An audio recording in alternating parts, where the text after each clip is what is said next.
There's a taste I can't describe anymore. Not metallic, not bitter.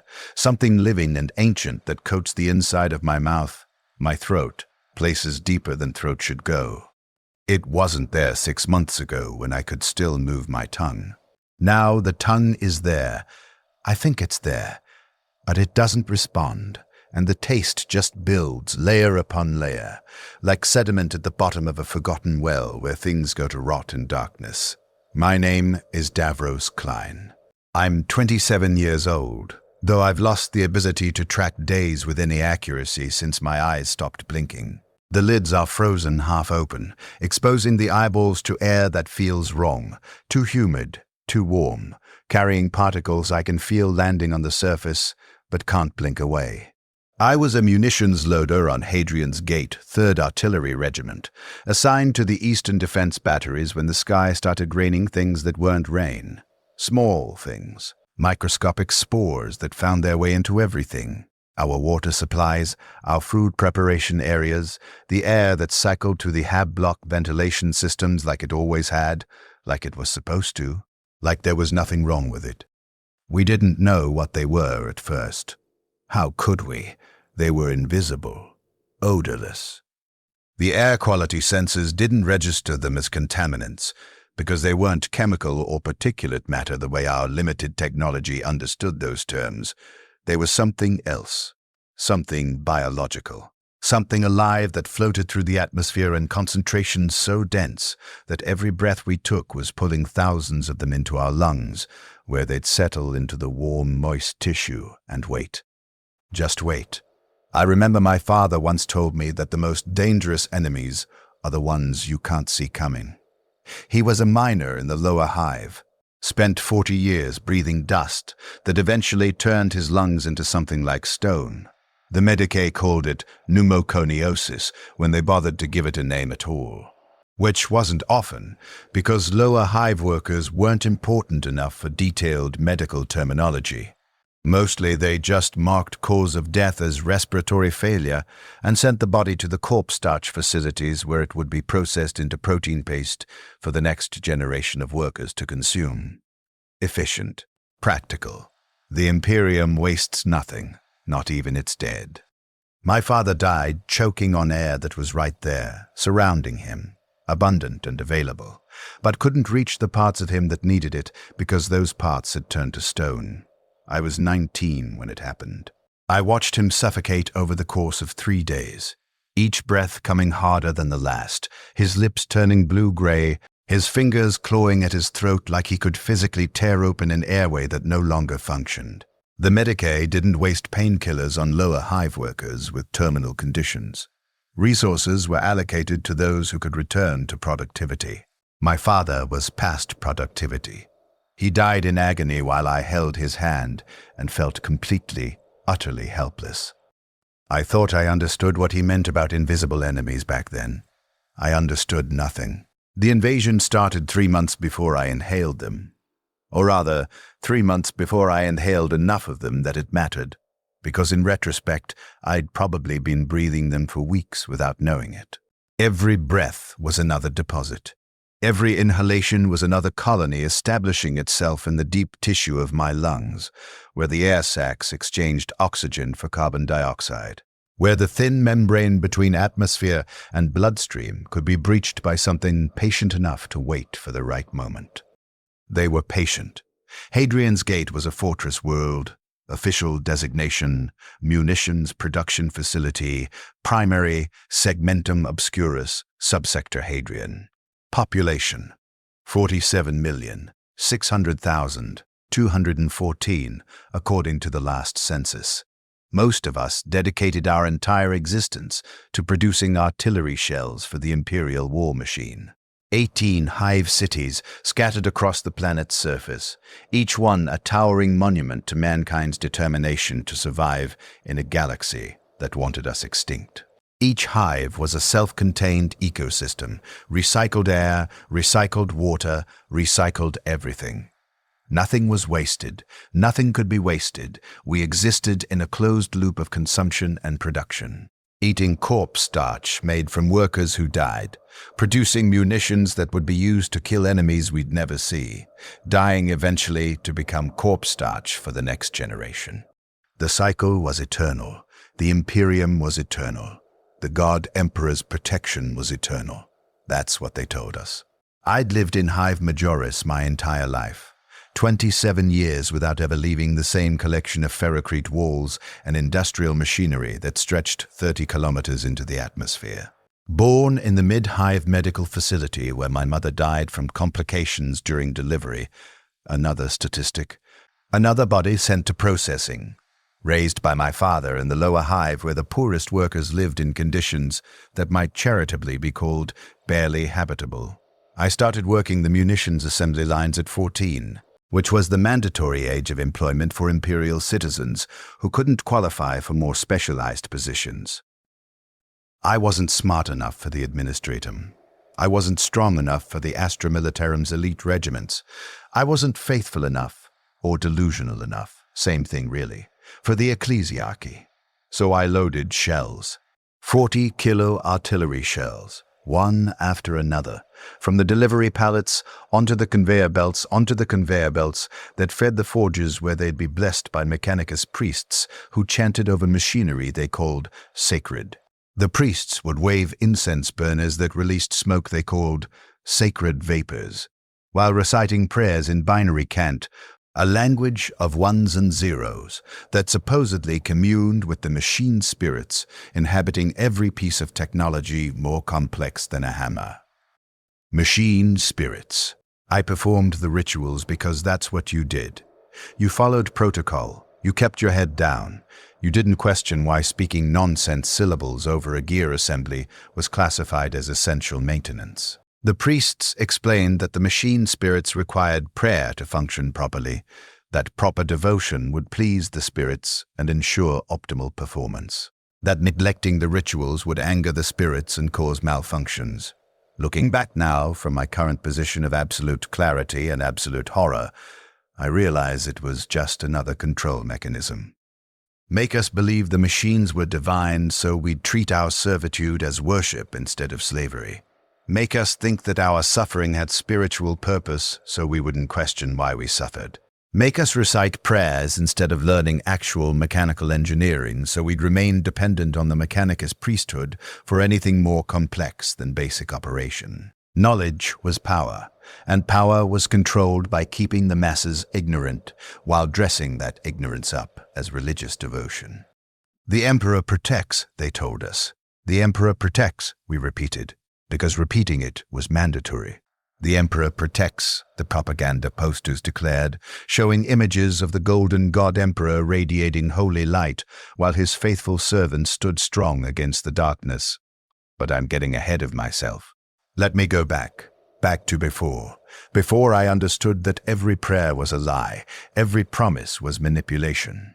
Every assurance of divine protection was propaganda designed to keep us compliant, while the Imperium ground us into components as disposable as the artillery shells I spent my life loading. I lived in Block 7, Gamma, residential section of the lower Hive, assigned quarters measuring exactly 3 meters by 3 meters. One room shared with my brother Matthias, who was younger than me by 4 years and worked as a data scribe in the administratum offices 12 levels above our quarters. 2 bunks bolted to opposite walls. One small table that folded down from the wall when needed and folded up when not needed, which was most of the time because we rarely ate together.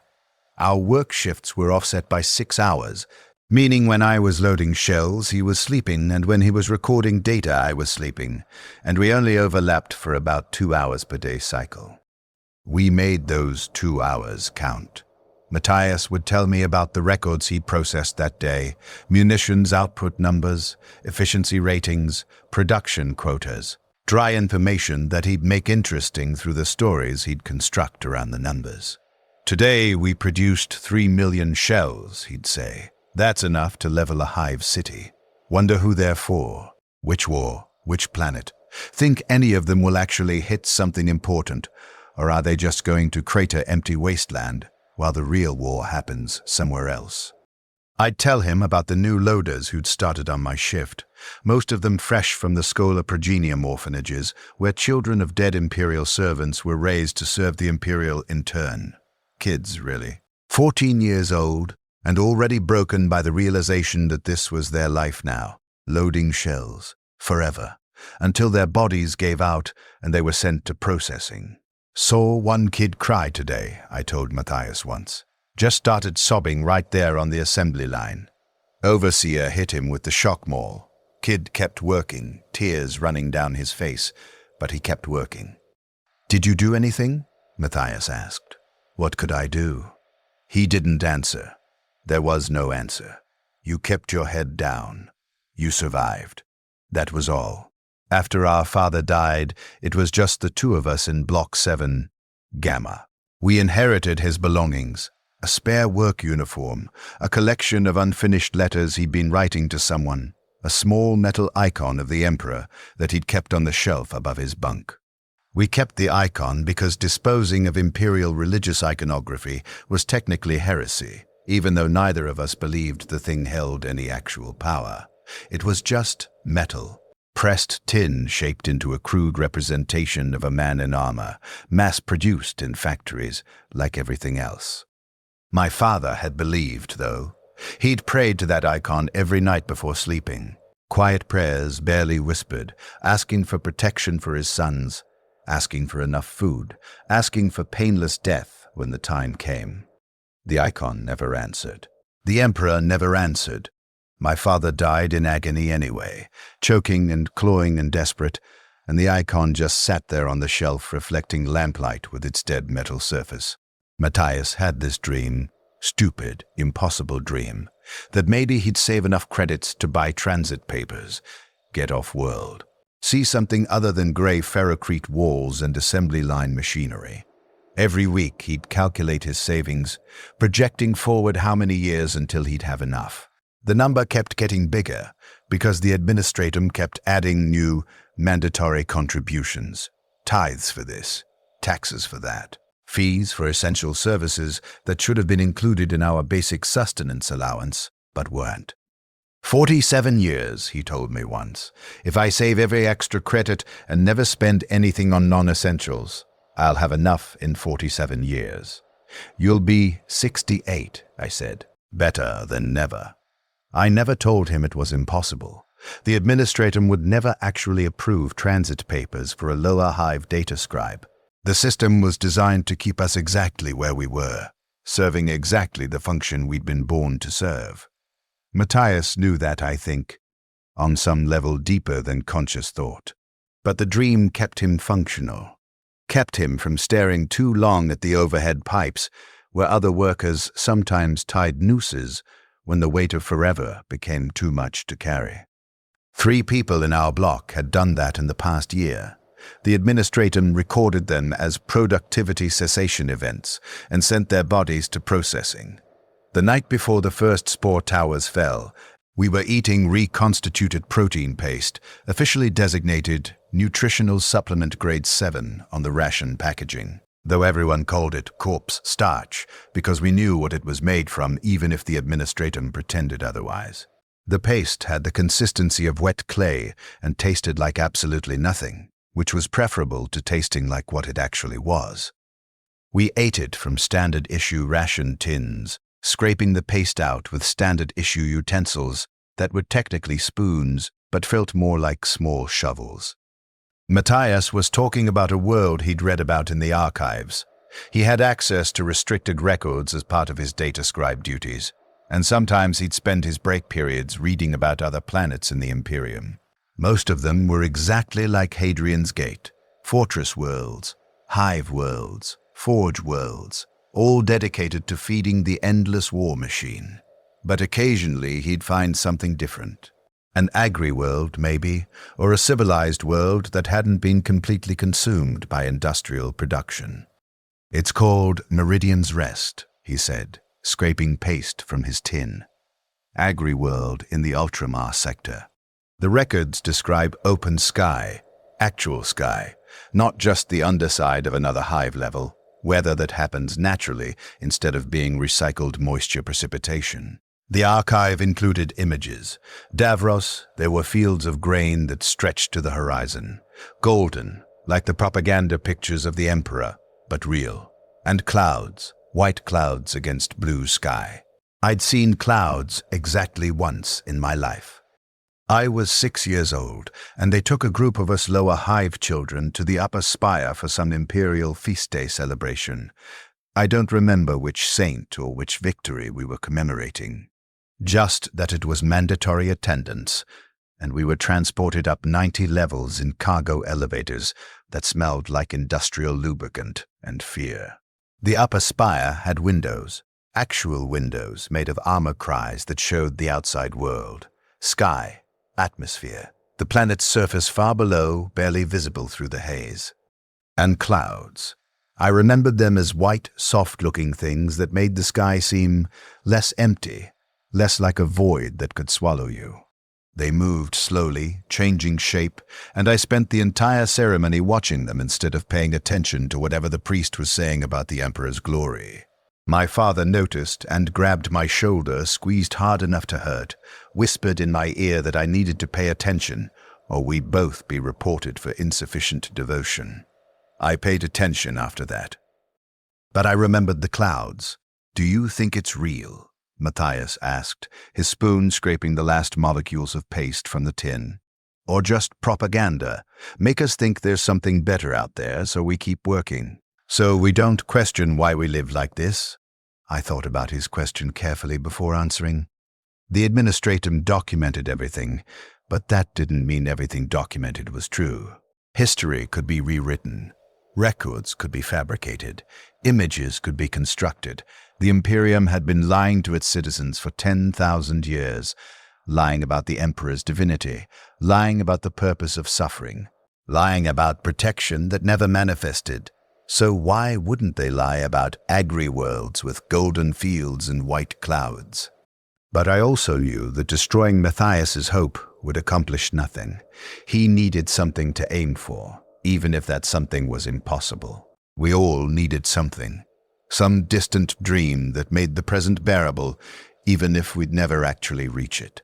That's how the Imperium kept functioning, by offering just enough false hope to prevent total collapse while never delivering on any of its promises. "It doesn't matter if it's real," I told him. "The idea of it is enough." He smiled at that. Small smile, the kind that said he knew I was lying but appreciated the effort anyway. His eyes looked tired. We were both always tired. Sleep was rationed just like food. You got exactly 6 hours per day cycle, and 6 hours wasn't enough.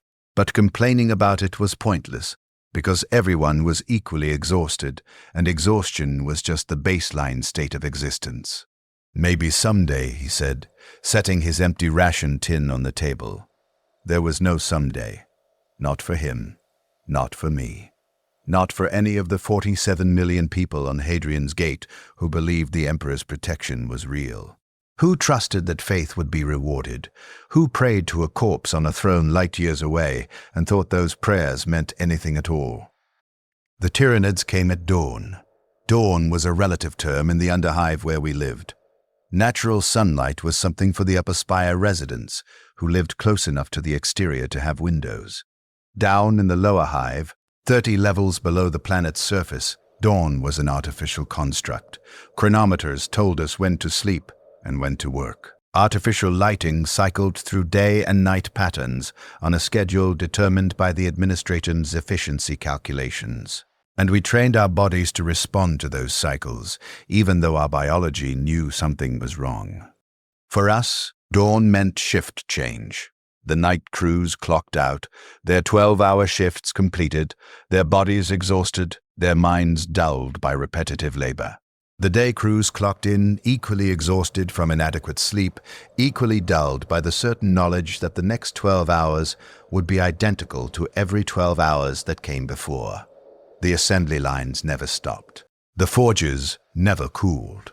The endless machine of imperial production continued without pause, because pausing meant falling behind quotas, and falling behind quotas meant the commissariat would execute the overseers who'd be replaced by new overseers, who'd Work us even harder to make up the deficit. I was halfway through my shift on day 97 of that quarter's production cycle. Shell number 417, specifically. I'd been counting, not consciously. The counting happened automatically at this point, muscle memory keeping track while my conscious mind wandered to other places. Better places. Imaginary places where I wasn't loading 40-kilo artillery shells onto conveyor belts while breathing recycled air that tasted like metal shavings and other people's sweat. The shell was standard pattern, high explosive variant, designated for use against medium armor and fortified positions. I knew this because each shell was stenciled with classification codes that I'd learned to read over 13 years of loading them.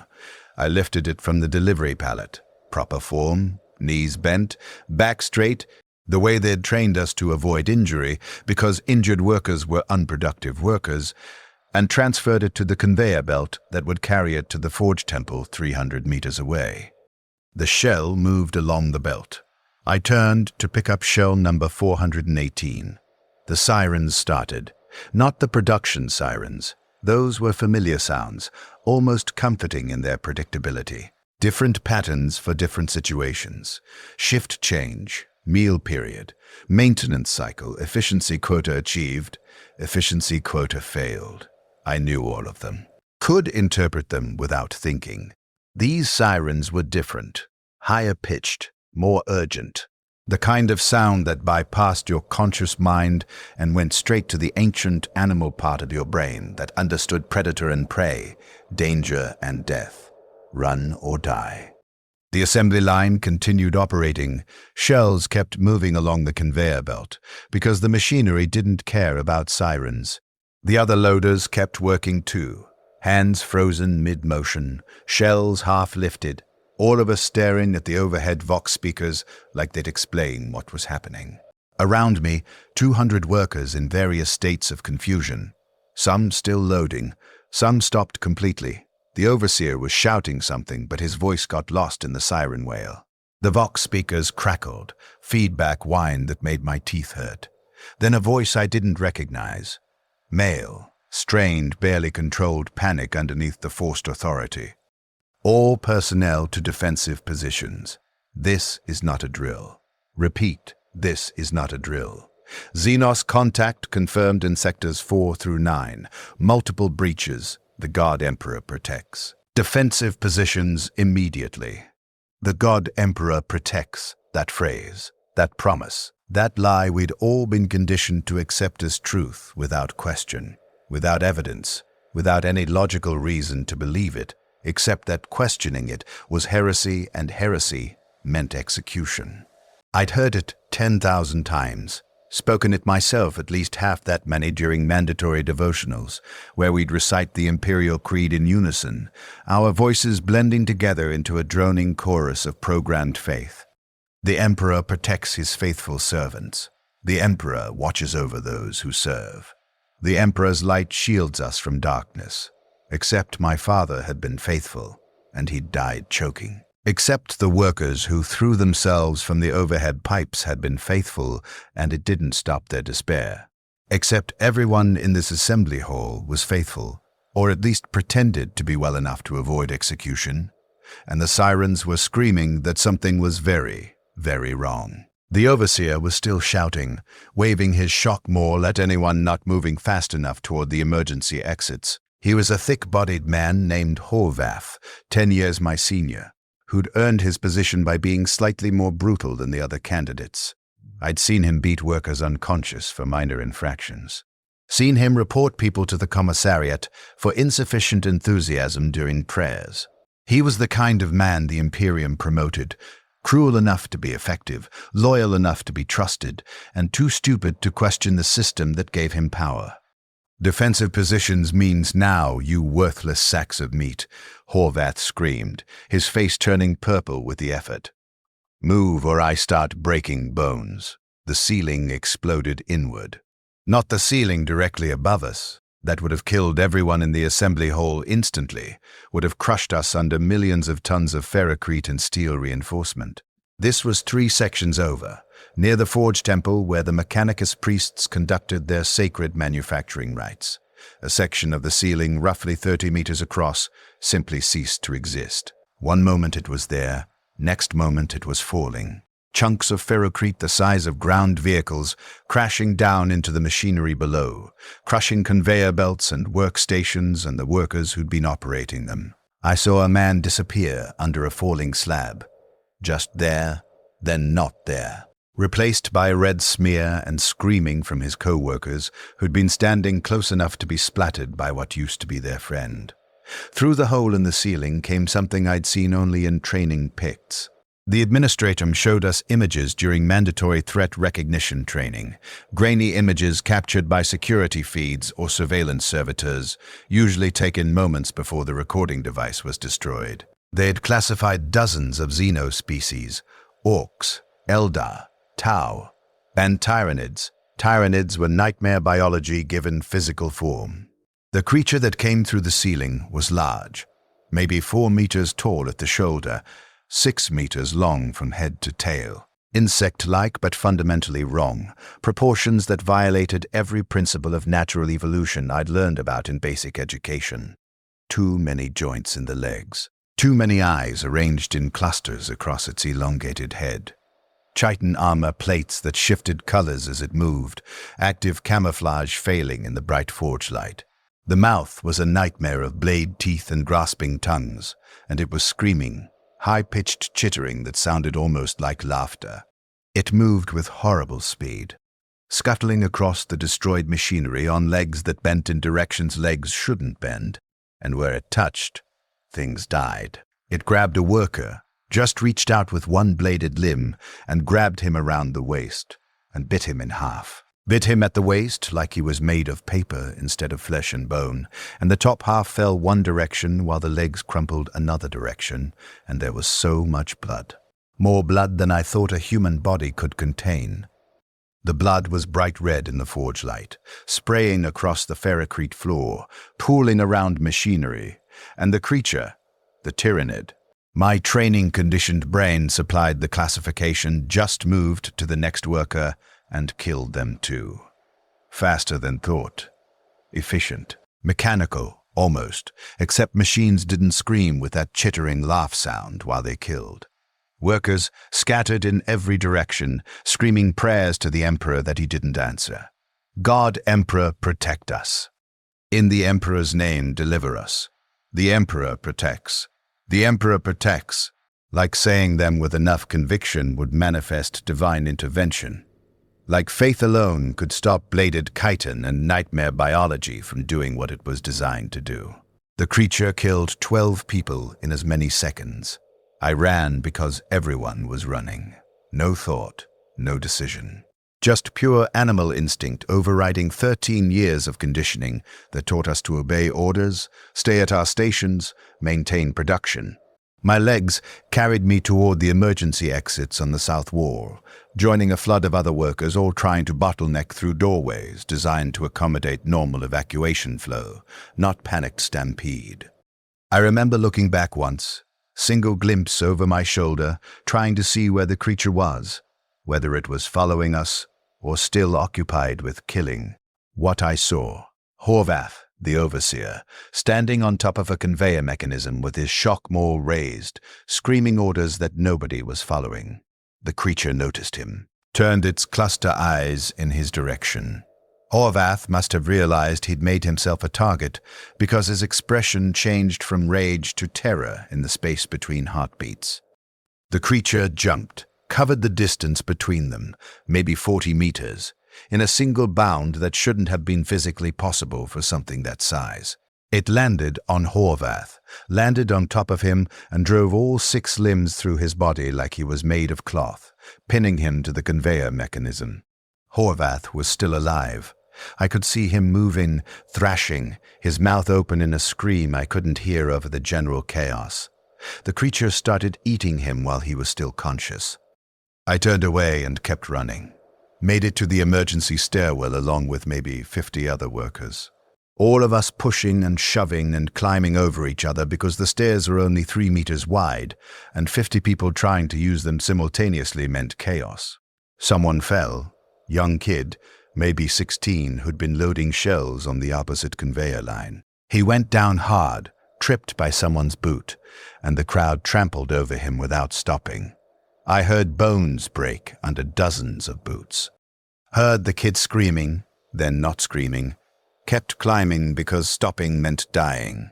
The Vox horns were blaring instructions to reach defensive positions on the hive exterior, which meant climbing. We were 30 levels below the surface, 30 levels of stairs between us and whatever defensive positions meant.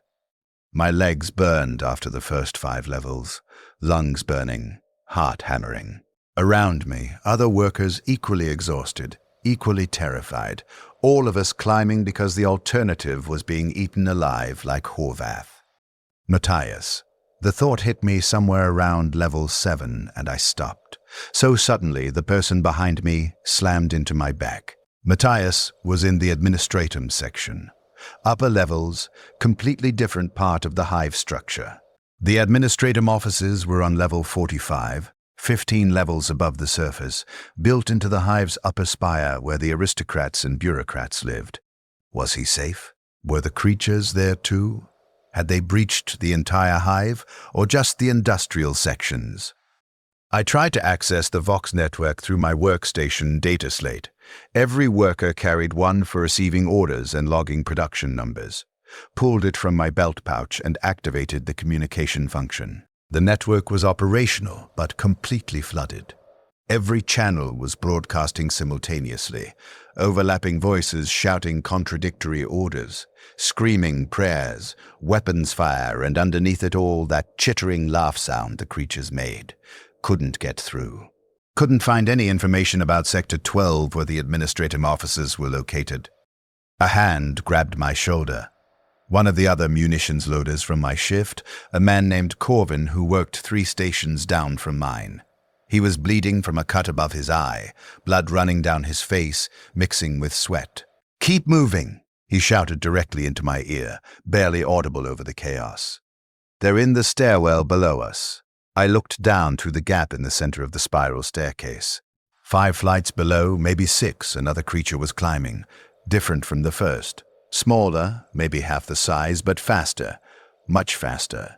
It moved up the stairs with liquid speed, and it was killing everyone in its path.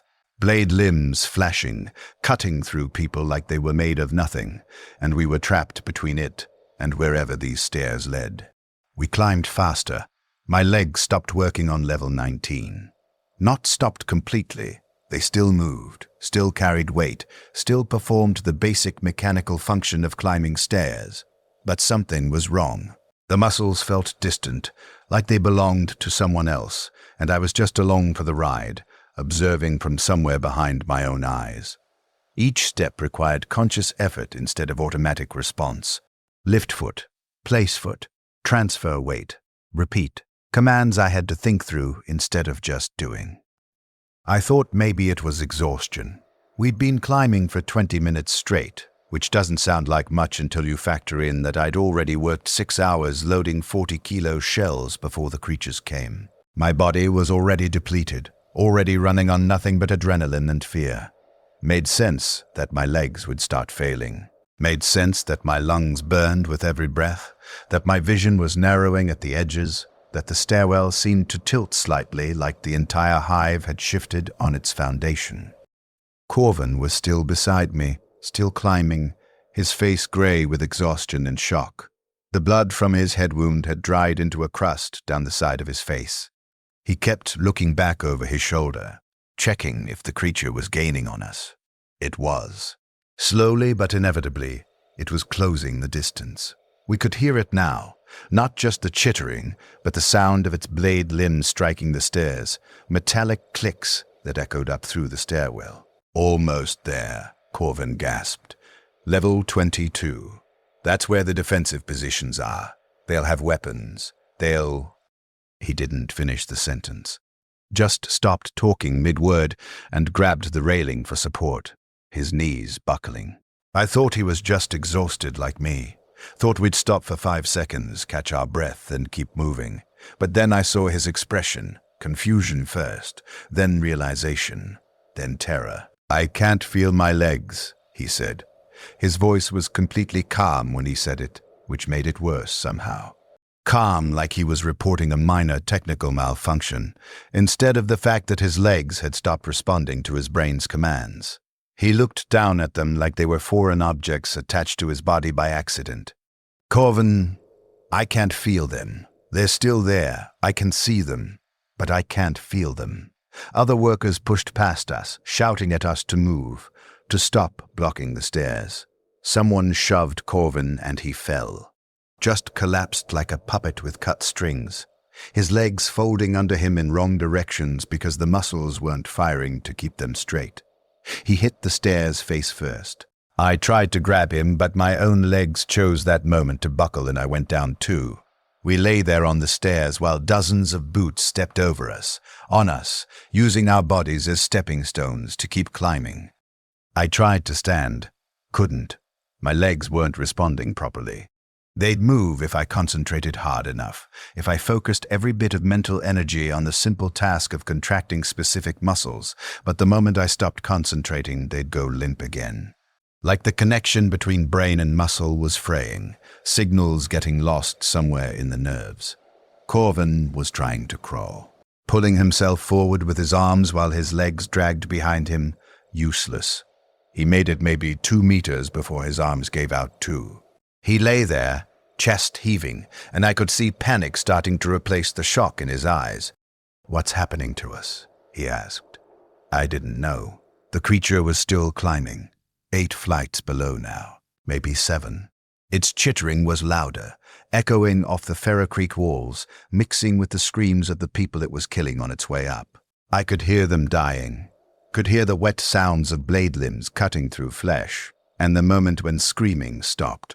My arms were still working. I grabbed the railing and pulled, dragging my useless legs behind me, trying to climb even though climbing was impossible. Made it up 3 more steps through sheer stubborn refusal to accept what was happening.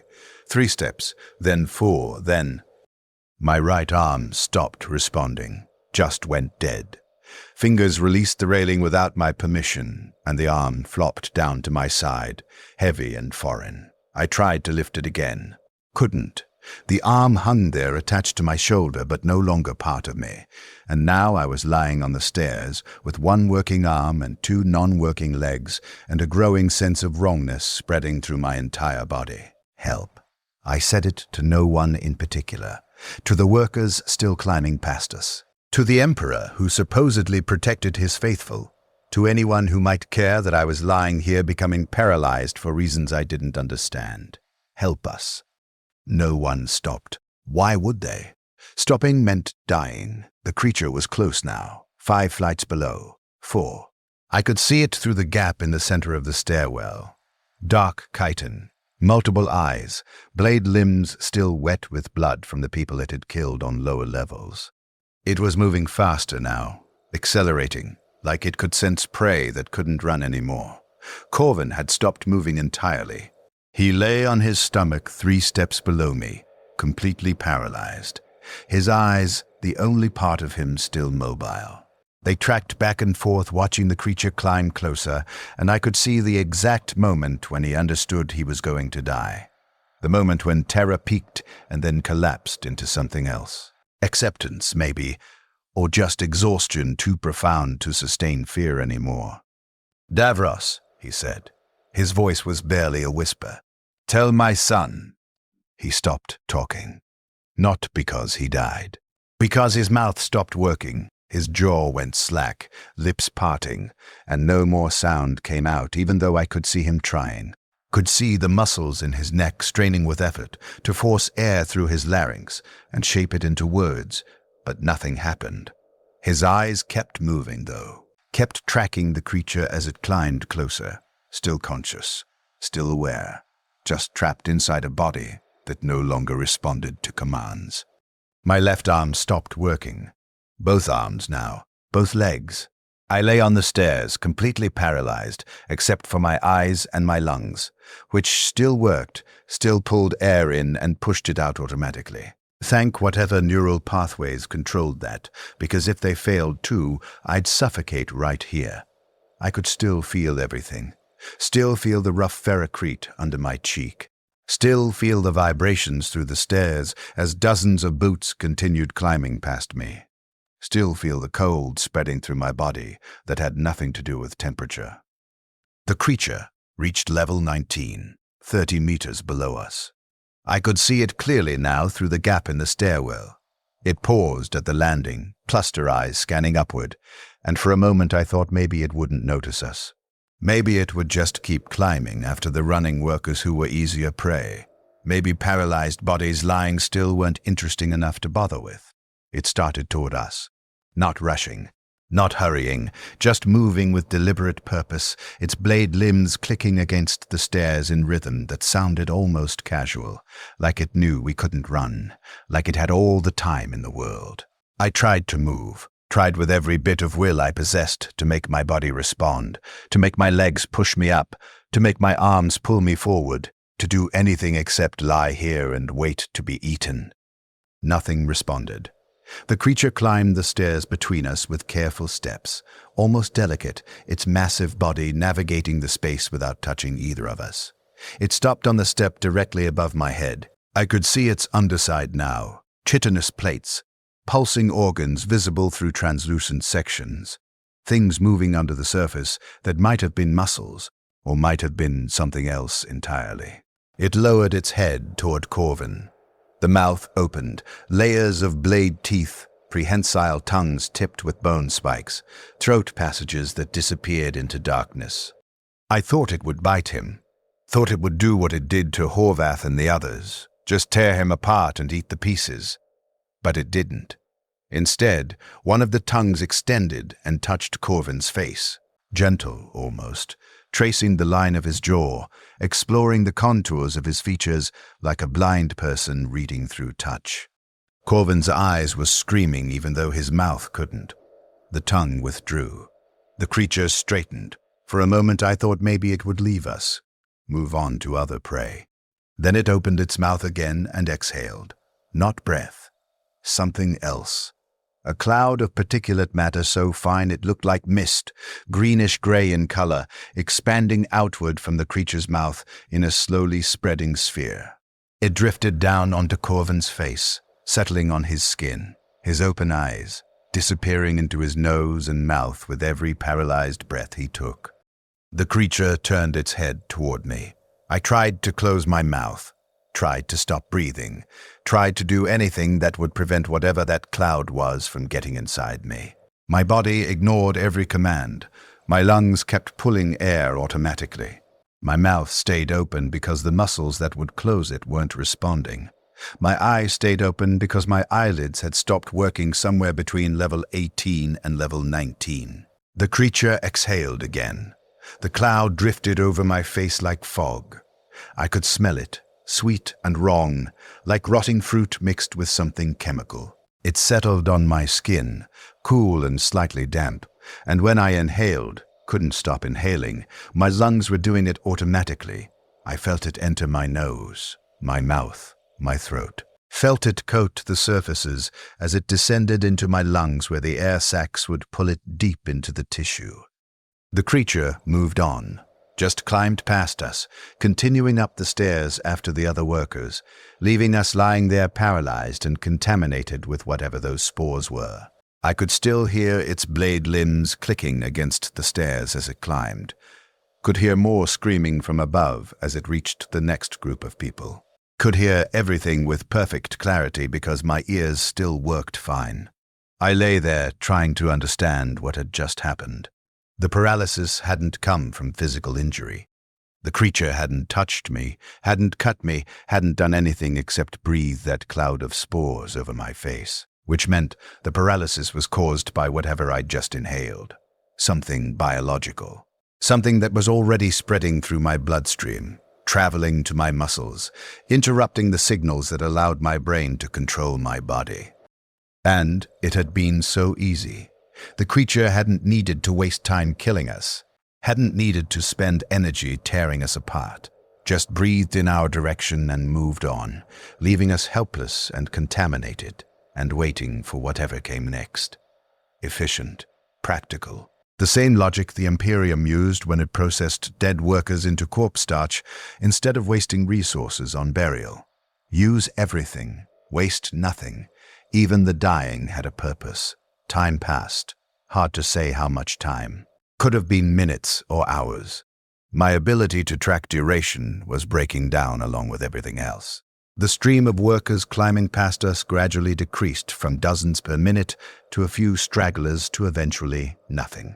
The sounds of fighting moved away, deeper into the hive or higher up the levels, replaced by something worse. Silence punctuated by occasional distant screaming. Corvin was still alive, still breathing, still blinking, still conscious. We couldn't communicate, couldn't move, couldn't do anything except lie on the stairs and exist while our bodies gradually stopped belonging to us.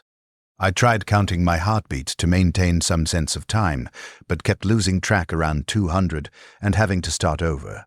The taste started around count 400. Faint at first, just a slight wrongness on my tongue, like the air had developed a flavor it didn't have before. Sweet and chemical and organic all at once. I thought maybe it was the spores still coating the inside of my mouth and throat. Thought it would fade. It didn't fade. It got stronger. The taste intensified with each breath, each swallow, building in layers until my entire mouth felt coated with something thick and wrong. Then the itching started, deep inside my chest, not on the surface where I could scratch it, not that scratching was possible anyway since my arms didn't work, but deeper, inside my lungs, inside the tissue where the air sacs exchanged oxygen for carbon dioxide. It felt like something was moving in there, growing, spreading through the wet tissue like roots through soil. I tried coughing, couldn't. The muscles required for coughing weren't responding any better than the muscles required for moving. The itching intensified, became burning, became something worse than burning, a sensation I didn't have words for, because human language didn't include terms for what it felt like to have something alien growing inside your lungs. The paralysis started wearing off around hour 3, not completely, not back to normal. But sensation began returning to my extremities, fingers first, then toes, then gradually spreading inward toward my core. With sensation came pain. Everything hurt. Muscles cramped from lying in one position for too long. Joints ached. My face was numb where it had been pressed against the ferrocrete. Blood flow restricted for hours. Nerves compressed. I managed to move my right hand. Just barely. Just enough to curl my fingers into a fist and release them. The movement felt foreign, like I was operating someone else's hand through a faulty control mechanism. I tried moving my arm. It responded slowly, the muscles shaking with effort. Managed to push myself onto my side. The world spun. Nausea hit hard and I vomited. Thin, watery fluid mixed with blood, which at least confirmed my throat muscles were working again. Corvin was moving too. His fingers were flexing, opening and closing in rhythm. Testing, confirming function. His eyes tracked toward me, making contact for the first time since the paralysis. I could see questions in those eyes. What happened? What's happening to us? Are we going to die? I didn't have answers. Didn't have reassurance. Just had the same questions reflected back. The stairwell was empty except for bodies. 6 corpses scattered across the stairs between levels 18 and 20. Workers who'd been caught by the creature as it climbed, their bodies opened and partially consumed. The blood had dried into dark pools on the ferrocrete. The bodies were already attracting insects, small flying things that shouldn't have been able to survive in the hive's sealed environment, but apparently had, feeding on the dead, laying eggs in the cooling flesh. Nature reclaiming what it could, even here, even in this manufactured environment humanity had built to keep nature out. I sat up, nearly passed out from the effort. The world tilted sideways, and I had to grab the railing to keep from falling over. My lungs burned with every breath, not the burn of exertion, but something deeper and more wrong, like breathing broken glass. Like inhaling acid, each inhalation brought fresh pain, and that taste that horrible, sweet, chemical organic taste that was stronger now, coating my throat and tongue. "We need to move," I said. My voice came out as a rasp, barely human. Corvin nodded. He'd managed to sit up too, leaning against the wall, his face gray and slick with sweat. He opened his mouth to speak and started coughing instead. Deep, wet coughing that sounded wrong. He coughed for 30 seconds straight, his whole body convulsing with the effort, and when he finally stopped, there was blood on his lips. We helped each other stand. It took 5 minutes just to get vertical. Our legs didn't want to support weight. We had to lean on each other, lean on the railing, redistribute our balance carefully with each movement. But we managed it. Got upright, started climbing again, one agonizing step at a time. Level 20, 21, 22. The defensive positions the Vox had mentioned were gone. We found the location, a reinforced checkpoint where the stairwell opened onto a main corridor. But the defenses had been overrun. Barricades torn apart, weapons scattered across the floor, bodies everywhere, dozens of them, wearing the uniforms of the Astra Militarum soldiers who'd been stationed here to hold the line. They hadn't held anything. Whatever had come through here had killed them all. The walls were scarred with claw marks. The ceiling had holes melted through it, edges still smoking. One soldier's body was fused to the wall somehow, his flesh merged with the ferrocrete, like they'd become one substance. His eyes were still open, still moving, still aware. He was alive, conscious, trapped inside a wall and still breathing somehow, and I could see him trying to scream, except his mouth was full of stone. We kept moving, had to. Stopping meant looking too long at things like that. Stopping meant thinking about what had happened here, what was happening to us, what those spores were doing inside our lungs. Better to keep moving. Focus on the immediate task, one foot in front of the other. Find somewhere safe. Find medical help. Find Matthias. Matthias. I'd been trying not to think about him, trying to focus on immediate survival instead of worrying about whether my brother was alive or dead or worse than dead. But now that we were moving again, now that the immediate crisis had passed, the thought kept intruding. Level 45. That's where the administratum offices were, 15 levels above us, if we could reach him. If he was still alive, if... Corvin stopped walking, just stopped mid-step and stood there swaying like a tree in wind. I turned back to look at him. His face had gone from gray to pale white, almost translucent. I could see veins under his skin, dark lines spreading from his neck down toward his chest in patterns that looked almost deliberate, almost designed. "I can't," he said. Didn't finish the sentence. Just started coughing again. That same deep, wet coughing that brought up blood and something else, something green-gray and stringy that hung from his lips in strands. I knew what it was even before conscious thought caught up with recognition. Fungus. The spores we'd inhaled hadn't just paralyzed us. They'd germinated, started growing inside our lungs in the warm, wet environment, spreading through the tissue, sending out mycelium threads that burrowed deeper with each breath. And now they were mature enough to produce fruiting bodies, mature enough to spread. Corvin coughed again, and more of the fungal matter came up, spilling from his mouth onto the floor where it immediately started spreading. I watched it grow in real time, thin filaments extending outward, searching for nutrients, finding them in the blood and flesh, scattered across the checkpoint floor. "Oh God," Corvin whispered, not praying, not calling for divine intervention, just the human impulse to vocalize horror when horror exceeded the brain's capacity to process it silently. "Oh God, it's inside me. It's growing inside me." He was right, and it was inside me too. I could feel it now that I knew what I was feeling. The burning in my lungs wasn't just pain, it was growth. Biological activity. Something alive expanding through the tissue, consuming it, replacing it with itself. Every breath fed it. Every inhalation pulled in oxygen that the fungus needed to metabolize.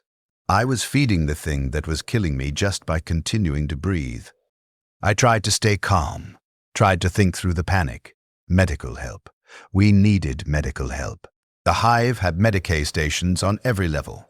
Basic facilities for treating workplace injuries and dispensing standard treatments. If we could reach one. If there were still Medicaid personnel alive. If they had anything that could kill fungus growing inside human lungs without killing the human. A lot of ifs. Corvin collapsed. Didn't fall gradually. Just dropped like something had cut the strings holding him up. He hit the floor face first and didn't try to catch himself. Didn't move after hitting. I knelt beside him. Took 10 seconds just to lower myself down because my legs were shaking too hard to control the descent properly, and turned him onto his back. His eyes were open but unfocused. His chest was still moving, still breathing, but each breath sounded wet and labored. I could see movement under his shirt, bulges appearing and disappearing in rhythm with his breathing.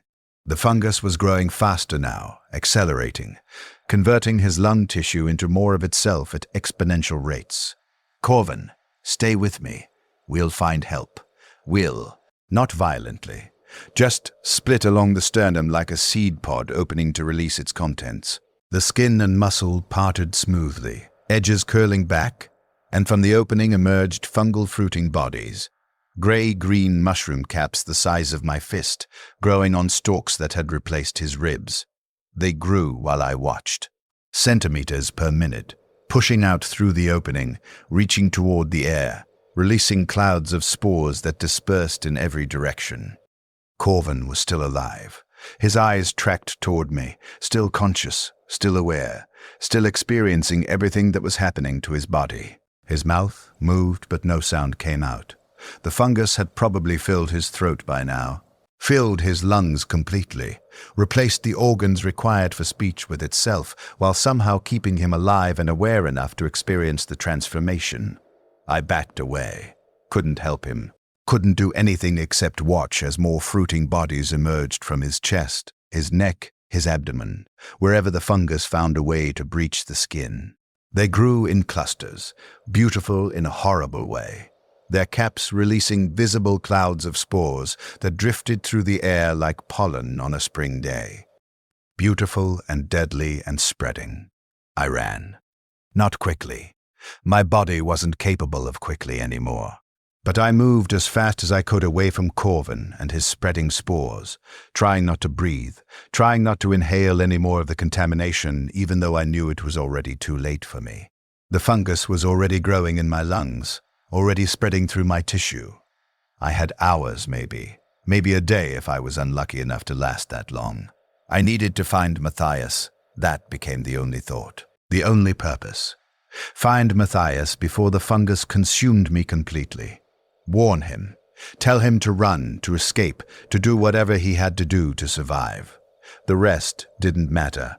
The hive didn't matter. The Imperium didn't matter. The Emperor's supposed protection that had failed so completely and utterly, none of it mattered except finding my brother before I became another fungal garden. I climbed.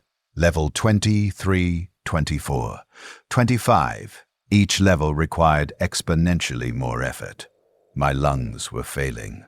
Each breath pulled in less oxygen, did less to sustain me, because the surface area available for gas exchange was shrinking as the fungus replaced functional tissue with itself. I could feel it growing, could feel the filaments spreading through my chest cavity like roots through soil. Level 30. I started coughing, couldn't stop. The wet, deep coughing that brought up blood and stringy fungal matter. I coughed into my hand and stared at what came up. Gray-green strands mixed with blood and pieces of tissue that might have been bits of my lungs. The fungus was destroying me from the inside, liquefying the tissue it replaced, turning my body into nutrient soup that would feed its continued growth. Efficient, practical, use everything, waste nothing. The Tyranids had learned the same lesson the Imperium taught, that human life was just resources to be processed, just biological material to be converted into something more useful. We'd been doing it to ourselves for 10,000 years, grinding our own citizens into components, and now the Tyranids were doing it to us with methods that were honestly more efficient than ours. Level 35. My legs stopped working again. Not paralysis this time, just exhaustion and systemic failure. I collapsed in the stairwell and couldn't get back up. Tried for 5 minutes, pulling on the railing, trying to force my legs to support weight, but they wouldn't respond. The muscles had nothing left to give. I started crawling, hands and knees, pulling myself up one step at a time while my lungs burned and my body slowly transformed into something that wasn't me anymore. Made it to level 36, 37. The stairs were endless. They kept going up forever, and I kept crawling, and somewhere in the back of my mind I knew I wouldn't make it to level 45. Knew I'd die on these stairs just like hundreds of others had died, becoming one more corpse in one more stairwell, in one more hive that was falling to Xeno's invasion. The Emperor protects, they'd told us. The Emperor protects, we'd believed. The Emperor protects, except he doesn't. He never did. He's been a corpse on the throne for 10,000 years, while his priests lied to us about divine protection that would never manifest, while his Imperium ground us into components and called it holy purpose, while we suffered and died and prayed for salvation that wasn't coming because there was no one to save us. We were alone. We'd always been alone. And the realization of that, the absolute certainty that every prayer we'd ever spoken was screamed into emptiness, that every promise of protection was propaganda, that our faith was just psychological conditioning designed to keep us compliant, was somehow worse than the physical horror of having fungus growing in my lungs. I stopped crawling on level 38. Couldn't go further. My body had nothing left. I lay on the stairs with my cheek against the ferrocrete, breathing wetly, tasting blood and spores, and waited for the end. It didn't come. The fungus kept growing, but death stayed away. My heart kept beating. My lungs kept pulling in air even though they shouldn't have been able to anymore. The fungus wasn't killing me. It was sustaining me somehow, keeping me alive and conscious while it consumed my body from the inside, because it needed me alive for the next stage. The transformation. I felt my chest starting to split. Felt the skin stretching, preparing to open. Felt the pressure building inside as the fruiting bodies developed and pushed outward, seeking air and light and space to release their spores. I tried to scream. My voice came out as a wet gurgle, vocal cords already replaced by fungal filaments. And then I heard footsteps. Someone was climbing the stairs. Multiple someones, voices calling out, searching for survivors. I tried to call back, tried to warn them to stay away, that I was contaminated, that getting close to me would spread the spores. My voice wouldn't work properly, but I managed something like sound. The footsteps stopped. A face appeared in my field of vision. Young man, maybe 20, wearing the robes of a Medicae orderly. He looked at me with an expression that cycled through shock, horror, and professional assessment in the span of 3 seconds. "Found one," he called back down the stairs. "Still alive. Heavily contaminated. Stage 3 infection, maybe 4. We need a containment unit." More footsteps, more faces. Hands grabbed me, rolled me onto some kind of stretcher. I tried to warn them, tried to explain that I was spreading spores with every breath, that they needed to stay away, that everyone close to me would become infected too. They weren't listening. Or maybe they already knew. Maybe they had protection I couldn't see. Sealed suits, respirators, something. They carried me down instead of up, away from level 45, away from any possibility of warning him or seeing him one last time. I tried to fight, couldn't. My body wasn't mine anymore.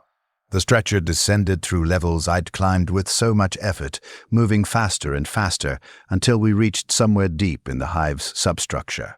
Somewhere I'd never been before, somewhere the air smelled wrong and the walls were covered in organic growth, and the sounds, oh God, the sounds were screaming. Hundreds of voices screaming in harmony, screaming in agony, screaming in languages that weren't human and maybe had never been human. They brought me to a tower, not a tower made of metal or ferrocrete. A tower made of flesh and chitin and bone, growing out of the hive's foundation like a tumor, pulsing with bioluminescent light, covered in orifices that breathed and secreted and consumed. A living structure. A Tyranid biostructure, something the creatures had built or grown or become, and all around its base were people. Hundreds of people, standing motionless, paralyzed like I'd been paralyzed, their chests split open. Fruiting bodies growing from their lungs, spores drifting through the air, invisible clouds. And the tower was breathing them in, pulling the spore-filled air through its orifices, filtering the biological material, absorbing what it needed. They placed me among the others, set my stretcher down, and walked away without looking back. And I lay there understanding finally what was happening, what the paralysis had been for, what the spores had been for, what all of it had been designed to accomplish from the beginning. We weren't being killed, we were being processed. The Tyranids didn't waste resources any more than the Imperium did. Every component had a purpose. Every piece of biological material could be converted into something useful. We'd been infected with fungus that would consume our bodies and convert the tissue into digestible nutrients. The fungus would grow fruiting bodies that would release spores. The tower would breathe in those spores, filter them, break them down, absorb the nutrients we'd become. We were food, not even dignified enough to be killed and eaten. Just slowly dissolved from the inside while conscious and aware, our bodies converted into protein-rich soup that an alien structure would sip through the air like breathing. The process would take days, maybe weeks. However long it took for the fungus to completely liquefy our internal organs, while somehow keeping us alive and conscious through the entire transformation. My chest split open. The skin parted smoothly, painlessly. The fungus had replaced the nerves too, replacing pain with nothing, with absence. Fruiting bodies emerged into the open air, gray-green and beautiful and horrible.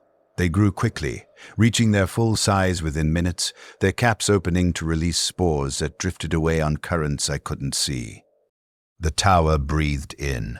I felt it, felt the air moving, felt the gentle suction as the tower inhaled, pulling the spore-laden air through its orifices. Felt some essential piece of me being pulled away, consumed, absorbed into something alien. The nutrients I'd spent 27 years accumulating. The proteins my father's corpse starch had built into my muscles. The tissues I'd maintained through years of labor in the Emperor's name. All of it being breathed away, particle by particle, converted into food for something that would use those nutrients to build more of itself. To make more towers, to infect more people, to spread. I couldn't move, couldn't speak, couldn't do anything except stand here with my chest split open while the fungus consumed me from the inside and the tower breathed me in. But I could still think, still process, still understand what had happened and what was happening and what would continue to happen for however long the fungus kept me alive. The Emperor protects, I thought bitterly. The priests had promised divine protection for the faithful. The propaganda had showed the Emperor's golden light shielding humanity from darkness. The commissars had executed anyone who questioned whether that protection was real. And here I stood, a faithful imperial citizen who'd spent his entire life serving the Imperium's war machine, being slowly digested by an alien tower because the protection we'd been promised was a lie told to keep us obedient, a lie told to keep us working. A lie told to keep us from realizing that we were just resources to be processed, whether the processing was done by the Imperium or by the Tyranids. Same result either way. Different methods, but same fundamental truth, that human life was just biological material to be converted into something more useful. The Imperium had been teaching us that lesson for 10,000 years. We just hadn't recognized it until something else started doing it to us. Time stopped meaning anything. The fungus continued growing. The fruiting bodies continued releasing spores. The tower continued breathing. Around me, hundreds of other people stood in the same state. Chests open, organs being consumed, consciousness trapped inside bodies that were slowly becoming something else. Some of them were still trying to scream. Their mouths would open, their throats would work, but no sound came out because their vocal cords had been replaced by fungal filaments. I stopped trying to scream. Stopped trying to do anything except exist. The fungus had spread through my entire body now. I could feel it in my arms, my legs, my neck, everywhere the mycelium threads had burrowed. My skin was starting to split in new places, more fruiting bodies emerging, more spores being released, more of me being converted into food and breathed away. I thought about Matthias, wondered if he was alive, wondered if he'd made it out of the hive, off the planet, somewhere safe, wondered if somewhere safe even existed in a galaxy where things like this could happen. Probably not. Probably he was dead or infected or standing somewhere else with his chest split open, being digested just like me. I hoped he'd died quickly. Better that than this. Better a fast death than slow dissolution while conscious. Better oblivion than awareness trapped inside a body being converted into alien food. Better anything than this. But I suspected, knew, really, that quick deaths weren't how Tyranids operated. They were too efficient for that, too practical. Why waste the biological material? Why kill quickly when slow processing extracted more nutrients? Why grant mercy when mercy was just wasted resources? The Imperium had taught them well, or maybe the Imperium had learned from them. Hard to say which came first, the philosophy that human life was disposable, or the practice of treating it that way.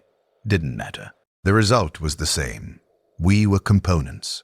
We'd always been components. The only question was which machine would process us first. More time passed. Could have been hours or days or weeks. My ability to track duration had degraded along with everything else. The tower kept breathing. The fungus kept growing.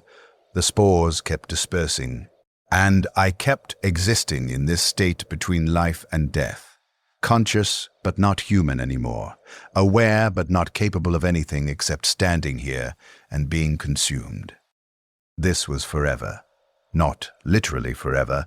Eventually the fungus would consume everything and I'd finally die. But forever in the sense that time no longer progressed linearly. Forever in the sense that each moment was identical to every other moment, creating an eternal now where nothing changed except the gradual decrease in the amount of me that remained. Forever in the sense that I'd never be anything except this food being slowly digested, consciousness trapped inside a process I couldn't stop or escape, awareness that served no purpose except to experience horror without end. The Emperor protects. The thought returned with bitter irony. The Emperor protects his faithful servants. The Emperor watches over those who serve. The Emperor's light shields us from darkness. All lies. All propaganda designed to keep us obedient while the Imperium processed us into components. While it ground us down and used us up and turned us into corpse starch for the next generation to consume. We'd been faithful. We'd been obedient. We'd served without question. And our reward was this. Standing in the darkness with our chests split open, being digested by an alien tower because the protection we'd been promised was fiction. There was no Emperor. There was no protection. There was only this, the eternal now of being consumed, of being processed, of being converted into resources for something that didn't care that we'd once been human. That didn't care that we'd had names and dreams and people we loved. That didn't care about anything except the nutrients our bodies contained and how efficiently they could be extracted. My name was Davros Klein. I was 27 years old. I had a brother named Matthias who dreamed of seeing clouds, and I spent the last of my humanity being digested by a tower that breathed my liquefied organs like air. Conscious and aware through every moment, unable to die or escape or do anything except exist in this state forever, or what felt like forever, until there was nothing left of me to digest, and the fungus finally allowed me the mercy of true death.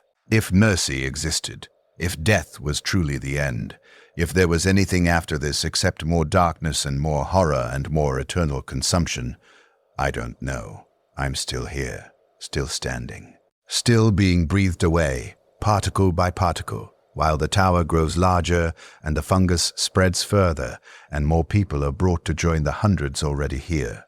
Still conscious, still aware, still experiencing everything.